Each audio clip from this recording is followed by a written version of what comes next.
So I'm here with Kai Castor today and Grant Mona. We're here to discuss some basketball, some future power rankings, our MVP candidates for this year, who we think is the best shot to win the MVP next year as well. I know last week in a segment with Grant, Jacob, and Sean, we discussed how we saw the play-in tournament going, predictions in the playoffs and stuff like that. So we're not going to go on that today, but let's go back to the MVP race because it isn't just interesting. I mean, people say it's set in stone, like it's Nikola Jokic. The NBA has released its power rankings every week saying it's Nikola Jokic. It hasn't really changed since Embiid got hurt. So, I mean, where do you guys think it stands? I think it's Steph Curry. I mean, what he's done with that team. I personally would put Curry 1, Embiid 2, because, I mean, no offense against Nikola Jokic, but I mean, Simmons can't shoot. I know he can play defense. And Embiid getting those Sixers to the 1 seed with Seth Curry having an off year from shooting and Tobias Harris being hit or miss and Ben Simmons really not being able to score. To me, that's dominance. I mean, when was the last time in the modern NBA a center has led a team to the 1 seed, right? So those are my first two. And then it goes into like Jokic, Randall, guys like that. So what do you guys think it stands right now? Not who will win, but who should win? Because we know Jokic is going to get the nod from the NBA. I think I kind of see it going, obviously I think Jokic is going to win it, but I think the consideration for Steph Curry and for guys like Chris Paul, even Julius Randle, I think they should have like a stronger case than they do now. I mean, yeah, Jokic is averaging a triple-double, but I mean, his team isn't, Chris Paul's team, the Suns, they're at the top of they might even get the 1 seed today. Yeah, if the Jazz lose today and the Suns win, don't the Suns get the 1 seed? Yeah, exactly. I mean, it's that close. To have a team that didn't even make the playoffs do that, I mean, he came in and just transformed that team into a championship contender. I mean, and you also have guys like Julius Randle. I mean, good Lord. The Knicks were supposed to be a lottery team this year, and now they just clinched the 4 seed today. Yeah. I mean, that's unbelievable what he's been doing. Not just him, but that whole team. I mean, I think Thibodeau's going to win Coach of the Year, but that's for a different discussion. But I mean, well, he's definitely going to win Coach of the Year. I don't think that's why I didn't make that a segment. Who else would win Coach of the Year? Right? Maybe Monty Williams, but it's not Monty Williams. It's Chris Paul. And what is it going to be? Steve Nash? Steve Nash? He doesn't even coach the team. You know? So So I just think the dark horse contenders should get way more, run in this because Nikola Jokic and Embiid, sure, they've been good, but Nikola Jokic, his best thing is that he's played all the games.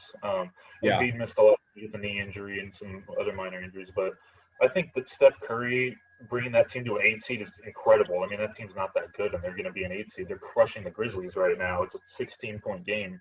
So, yeah, I think that the contenders, like in the 2, 3, 4, 5 slots in the MVP, should get a lot more consideration for it. Definitely. Kai, what are your thoughts? I think Jokic deserves it personally because I think with the injury to Jamal Murray, with that happening, I think the argument could have been, well, he's having these stats because Jamal's not taking the shots. Jamal's not taking those things away from him, but he's been the same. His stats have not changed from when Jamal was on the floor with him. He was just as dominant, just as good with a scorer like Jamal on his team. So I think that, to me, proves that he is an MVP because he's just as good, just as dominant with, a superstar-level scorer on his team as well as a good surrounding core. So, that's all I think. I think the other guys are great. I think Chris Paul definitely deserves a nod for it. I think Embiid definitely does too. Like you said, he missed a lot of games, and so that definitely hurts him. But, Randall too, same thing. I think, they're all close. But I think Jokic to me was the most consistent MVP in the league this year, And it's hard to vote against someone who averaged like 27 points per game, above 10 rebounds and about 10 assists, I mean, right. And that's unheard of. And it's official. Well, Doncic does it every year, but it's but Doncic has had a down year. That leads me to my next question, which who do you think this year? Yeah, we're gonna see who wins the MVP, Defensive Player of the Year, all that. We're gonna see who wins the championship, which will be interesting. Very competitive NBA this year. But next year, personally, I think Luka Doncic will win next year's MVP. I think he's ready to take that leap. I think the Mavericks are almost there. Obviously, the Seth Curry trade hurt Doncic's assist production and had to put more pressure on him to shoot because Tyrell Terry, the guy they traded him for Josh Richardson, who can't shoot threes really. He's a mid-range guy. And then you got Tyrell Terry, who they drafted with the pick that they got from him as well, and he really hasn't played. So obviously there's been some offensive production down, but I still personally think Doncic is going to be the face of the NBA when LeBron retires, and I think he's going to win his first MVP next year. So I wanted to ask you guys, who do you think, after Jokic's great performance this year and Embiid's great performance, Steph's great performance, who's going to win next year? I mean, I think the favorite has to be Luka Doncic. I mean, he was projected to win the MVP this year, you know. Yeah. And, you know, obviously he got off to a slow start. He came into the season in bad shape. You know, he wasn't in his top form. But I mean, having a full off season, having they're going to be in the playoffs again, so there'll be back-to-back playoff appearances for him. And I think that'll just instill some confidence into that team to where it's like, I don't know what they're going to do with Kristaps Porzingis. I mean, there's rumblings of him being traded. I don't know if that's all true. But they haven't really gotten together. You know, that team really hasn't been together. I mean, they had a COVID situation this year. So I think next year, having the team fully together, I mean, I projected them to be a top 3 seed this year. Obviously, that didn't happen. But next year, I mean, after the offense was that good last year, people were like, oh, okay, yeah, I mean, Doncic is a year older. Porzingis is going to be healthier. Oh, this is going to be a better team. They were worse. I mean, and part of the reason is because their offensive scheme relied on a lot of shooters. They lost shooting. What did the Sixers gain? Shooting. That's why they're a better team, a 1 seed instead of a 5 or 6 seed, right? So, Kai, who do you think has the best shot next year? I know this is like a long time. You know, it's a long ways away. But as what you see right now, I know Zion's gaining some traction in this race. You know, he averaged 27 a game this year. He's going to go down. It's going to be a qualified average points per game because he only missed the last 6 or 7 games. So what are your thoughts on next year? Because I don't think Jokic, if he wins, will be able to repeat. You know, I think Doncic winning the MVP all depends on what the Mavericks front office does in the offseason. Mm-hmm. I think that really holds how fast Luka's going to progress or how fast he's going to be recognized as the best player in the NBA is all about what the Mavericks do surrounding him, who they get to surround him, who's getting him the right touches where it's not just him creating his own shot. And, you know, that will just up his stats a lot and their wins. It's all about, I think that's the biggest thing. I think the reason he's not a number 2 or number 3 candidate for the MVP this year is because they don't win. And so I think that relying on that is unfair to make him my pick. So for me, I think you watch out for Julius Randle because he's already listed as, you know, the 4th, or I think the NBA said he was 4th or 5th contender for MVP this year. Yeah. So they keep the same exact squad and they add a piece because they're going to have a lot more value in the they're back. Free agent market. And so, you know, they get some guys, they become an even better team, and Julius Randle as the face of that team, you know, watch out. He could be the 1st or 2nd, you know, place contender at the beginning of next season. I mean, so could you ever picture a more perfect match with Julius Randle and Thibodeau this year? I mean, it's been amazing. He had a triple-double. Randle was it last night or was it 2 nights ago? Because today he didn't have a triple-double, but he scored a lot. You got Derrick Rose, who's really thrived under Thibodeau. That's a really good team, and that's why I'm not doing a segment on most improved player. We know who that's going to be. It's Julius Randle. Earlier in the season, there were thoughts about Christian Wood, Chris Boucher, or is it Boucher for the Raptors? Boucher, right? Jeremy Grant. There was conversations about all that, but then Randle became a top 10 player in the NBA out of nowhere. I mean, and part of that was his motivation to work, the work ethic that Kobe instilled in him when he was very young. The longer off season too helped. I mean, they had that full. It was like 7-month off season this past year. Yeah. Really also, a quick congratulations to Tim Duncan, Kevin Garnett, and Kobe Bryant. One of the best Hall of Fame classes in the history of the game. I mean, we talk about Kobe Bryant. He's in everyone's top 5 all time, right? But Tim Duncan is the best power forward that's ever lived, and I'm willing to really say that. I mean, he didn't play like sexy, as people would say, but it was like the game came to him, and it was so smooth, and he mastered it. So, and Kevin Garnett is Kevin Garnett. I mean, intense, great shot blocker. I mean, he was great. So, props off to them. So sad about Kobe. Still doesn't feel real 2 years later, or a year and a half rather later. But let's go into future power rankings. I want you guys to name in 2026, 5 years from now, who will be the top 5 teams in the NBA. Man, that's a tough one. I mean, but I'm just going to go based off of what I see this year. I mean, I'm a Clipper fan, so I watch all their games. The Rockets, I think, are going to be pretty good, man. And I know they didn't get much back from the Harden trade, but the way they play right now, I mean, they have Jayshawn Tate. They have a lot of good young. I mean, they have Kenyon Martin Jr., who looks really good. I mean, I just based off I don't watch them a lot, but man, they play hard and they play really well. I mean, they're one of those teams where it's like, yeah, the record is bad, but they're not that bad. So I think the Rockets are going to be really good in a few years. I also think, maybe the Wizards. I mean, I don't know what they're going to do with Beal and Westbrook, but I see them being pretty good next year too. Not an 8 seed. Yeah. Also, the Thunder. I mean, God, how many pick swaps and picks do they have? I mean, Sam Presti is a genius. I mean, they have 20-something picks, and they have some good players. I mean, Shai Gilgeous-Alexander is unreal. I loved him. He's going to be a superstar within a year. He's going to be the best player in the league. One of them. I still miss him, man. I really wish we didn't trade him for Paul George, but he's unbelievable. And honestly, Kawhi. I mean, I'm sorry to interrupt you, but Kawhi had to think. Would you rather have Shai Gilgeous and a bunch of picks than Paul George? Would you? I mean, it's like a serious argument now. Much better with Shai Gilgeous-Alexander, Danilo Gallinari, and Kawhi Leonard, and they didn't have to trade all those picks. They would have to be set. I mean, you saw what Gallinari's doing for the Hawks this year with Trae Young and all those guys. So, I mean, that's a serious conversation. Paul George disappears in the playoffs. I mean, yeah, and that's the benefit for the Thunder. I mean, they got a steal. God, they got such a steal. Yeah, sure, you lose Paul George, but God, you get all those picks.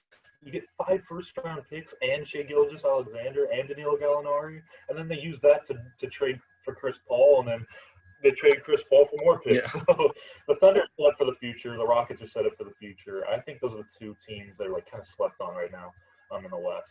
In the East, I mean, it's kind of a bloodbath right now, but also I want to put a mention out the Minnesota Timberwolves. Just really quick, the Minnesota Timberwolves are going to be pretty good. I mean, they have a good core with Cat and D'Angelo Russell, and Anthony Edwards is amazing. So and they also have Beasley too. Beasley's been really good. So I think those 3 teams are teams that are going to be really slept on and probably going to be powerful contenders in a few years if they add 1 or 2 more players. So. Yeah, Kai, what are your thoughts? Yeah, I think for me, my number 1 in 5 years will probably be the Celtics. I think Jason Tatum, Jaylen Brown, those guys are all going to be in their prime, like, the peak of their careers. They're good right now too. So. Yeah, I think they're going to be, just very dominant, and they'll be the best duo in the league. And then I think at 2 is going to be the Dallas Mavericks. Luka's going to be in his prime as well, or close to it. And I think if the Mavericks front office does right by Luka, then they'll have a solid team around him, find the right guys for him. And I think with the Mavericks, they need tough guys. Just like, they don't have to be exceptional players or anything. They don't have to be insanely good shooters or finesse players. They just need to be tough players, because Luka takes care of the rest. He just needs bodyguards, right. And so I think if they do that, get just real good, like 3-and-D wings, gritty type players, they'll be, first or second best team in about 5 years. I think 3, I would put the New Orleans Pelicans. I think, again, Zion's going to be in his prime. Brandon Ingram is going to be towards the end of his prime, but still very good. And Lonzo Ball hopefully will be in his prime, doing really well. They've just got a lot of pieces. Jackson Hayes will probably be pretty good by then. And yeah, just a lot of good pieces there. At number 4, I think I would go with the Thunder, just because of all the picks they have and everything. And then at number 5, I think I'm going to go with the Pistons.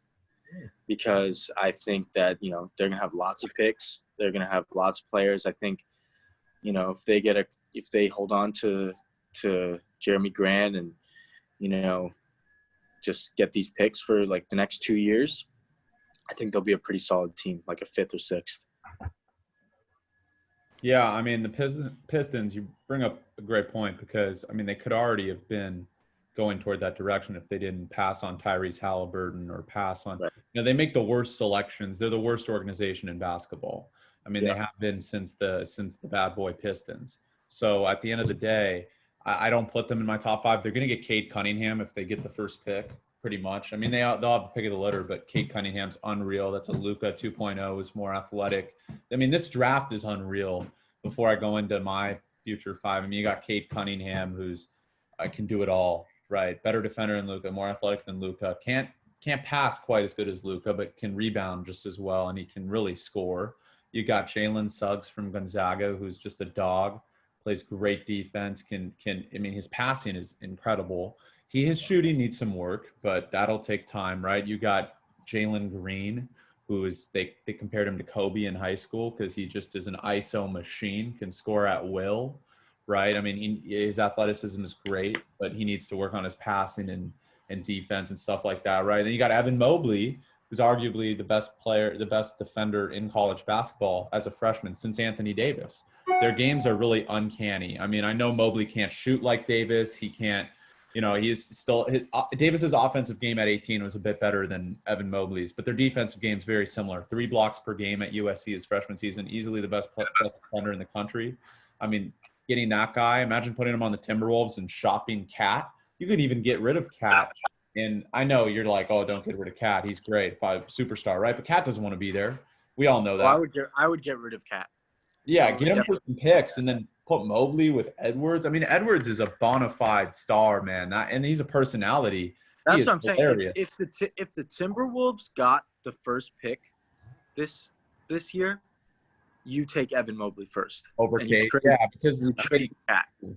Yeah, no, for sure. It's so much for Cat, and then you have like probably solid players plus picks plus Mobley plus that. Like that's insane. I know they got. And people forget about Jared Culver. They're listing him a bust. I mean, he's still young. He can play defense. That's because they shouldn't have got D'Lo. That was just stunting. That was a mistake because what does that do? He doesn't play defense. I mean, he's a great scorer, but you got to trade Cat and D'Lo for picks for the rest of the century. Yeah, and you'll be in good shape. I mean, this is a deep draft. You got Jonathan Kuminga from G League Ignite. Whole different conversation, but college is going to have to do something. They're going to have to let him go out of high school next year with Amoni Bates and Amari Bailey probably because they're all going to dip to the G League. They're going to dip to the G League. And, so going back to my future power rankings, yes, it's a strong draft. So you don't know what's going to happen because the next couple drafts are really good.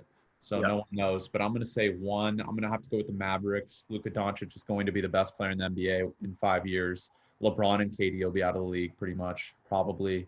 KD will be father time, maybe scoring 18 a game in the corner or something. He's not going to be able to do it. I mean, he's already injury prone, right? So, and it doesn't matter if they have Porzingis or not. They're number one for me because they have Luka and they'll build around him. And Cuban's a great owner. He will do whatever it takes to make that team win, even though they Let me just say really quick. I think Porzingis is terrible fit with Luka, personally. I agree with you. I mean, anybody who truly knows basketball understand. Like at the time, I get why they did it. They literally got Porzingis for Dennis Smith Jr. Right? Yeah. So I mean, like you got to do that trade. The Knicks were really dumb in doing that because he actually fits really well in Thibodeau's offense if he was still there, right? But he's not a good fit with Doncic. You got to get rid of him in the offseason. I agree, and kind of set Luka up with a different star, right? Yeah. Someone who's maybe a little shorter, who can play forward. I know Luka. Yeah, well, no, I was thinking Bradley Beal. That's what I was thinking. Oh, my God, bro. I was just about to say that. I was thinking Bradley Beal. You pair Luka and Bradley Beal together? Yeah, but Washington's great with Westbrook and Beal. I mean, they could legitimately they're going to beat who's the 17th Celtics? They'll beat the Celtics in the play-in, I think.